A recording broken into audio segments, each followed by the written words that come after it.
दोस्तों, स्वागत है आपका मेरे चैनल में SST स्टडी लैब। आज का चैप्टर है a letter to God, English का टेक्स्ट बुक से। तो चलिए चैप्टर शुरू करते हैं। एक वैली के बगल में एक घर था और घर के बगल में एक कॉर्न का फील्ड।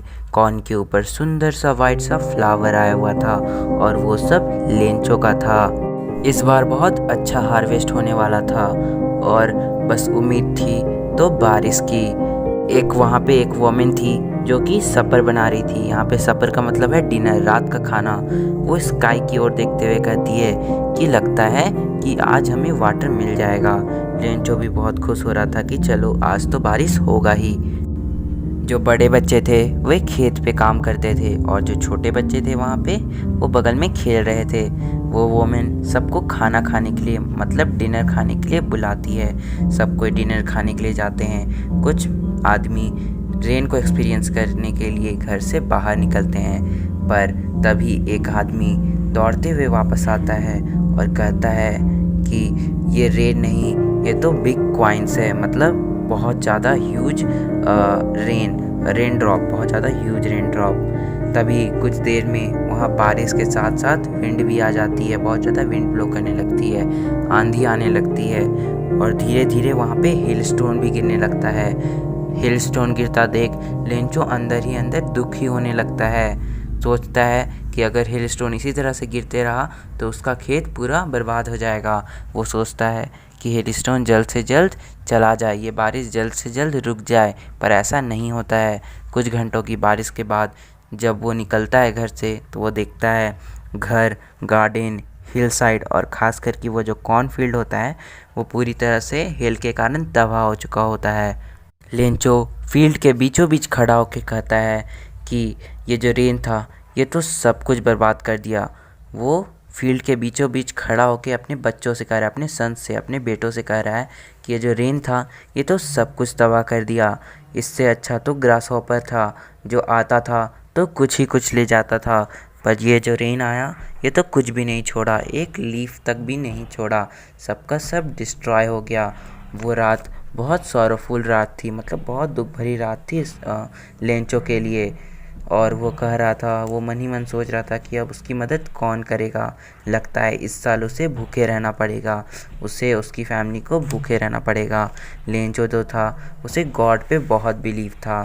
तभी वो सोचता है कि क्यों ना गॉड को लेटर लिखा जाए, क्योंकि उसे बचपन से सिखाया गया था कि गॉड सब कुछ देखते हैं और सभी की मदद करते हैं। लेंचो जो था ऑक्स ऑफ अ मैन था। ऑक्स ऑफ अ मैन का मतलब हुआ यहाँ पे कि बहुत ही मेहनती आदमी था। और वो सोचता है कि गॉड उसकी मदद क्यों नहीं करेंगे। वो गॉड को लेटर लिखता है, लेटर को इन्वेलप पे डालता है और इन्वेलप में डाल के उसमें स्टैम्प लगाता है और उस लेटर में लिखा रहता है कि if you don't help me my family and I will go hungry this year, I need 100 pesos in order to sow my field and to leave until the crops come. Because of the hailstone everything is destroyed. और जैसे ही वो letter post office में पहुंचता है तो post office के employees, postman, even की post master, वहाँ का जो बॉस होता है, वो भी ये सब देख बहुत हंसने लगता है। पर कुछ ही देर में वहाँ का जो पोस्ट मास्टर होता है, बॉस होता है, सीरियस हो जाता है और वो लेटर को खोल के पढ़ता है और कमेंट करता है, मतलब कहता है कि अगर हमने इस आदमी के मतलब लेंचो का लेटर का रिप्लाई नहीं दिया तो इसका मन गॉड से उभर जाएगा, हट जाएगा, ख़त्म हो जाएगा। इसलिए वो सोचता है कि इसका रिप्लाई कर देते हैं।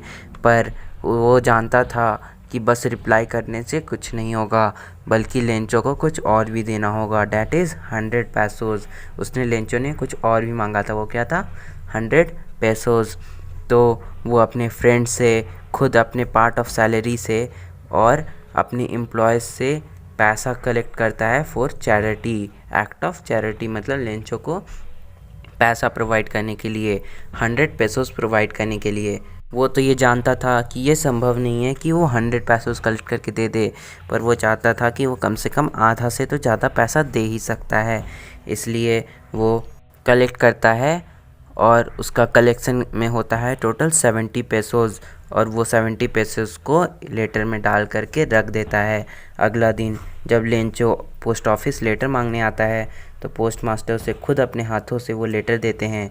तभी वो अपना घर ले जाके जैसे ही लेटर खोलता है तो वो पहले तो सरप्राइज़ हो जाता है पैसा देख के, पर कुछ ही देर में गुस्सा भी हो जाता है और वो अपने घर के खिड़की के पास जाके वापस से पेपर और कलम लेके वापस से गॉड को लेटर लिखता है और उसे जाके पोस्ट ऑफिस में सबमिट कर देता है। जब पोस्ट मास्टर वो लेटर खोल के देखते हैं तो वो शॉक हो जाते हैं, क्योंकि लेंचो उसमें लिखता है कि भगवान, मैंने आपसे 100 पैसोस मांगा था, आपने तो कोई गलती नहीं की होगी, पर पोस्ट ऑफिस में जो एम्प्लॉयज़ हैं, पोस्ट ऑफिस का जो पोस्ट मास्टर है, उन्होंने लगता है 30 पैसोस चोरी कर ली। मुझे वो 30 पैसोस की बहुत ज़रूरी है। आपसे रिक्वेस्ट है कि आप मुझे वो 30 पैसोस भेज दें, पर मेल के ज़रिए मत भेजिएगा, क्योंकि वो लोग बंच ऑफ क्रुक्स हैं। बंच ऑफ क्रुक्स का मतलब क्या है? वो सभी चोर हैं। यहाँ चोर किसे कहा गया है? वो पोस्ट ऑफिस के एम्प्लॉयज़ को। ठीक है, और यही आज का चैप्टर था। उम्मीद है आपको समझ में आया हो। अगर समझ में आया तो प्लीज़ दोस्तों लाइक सब्सक्राइब कर देना।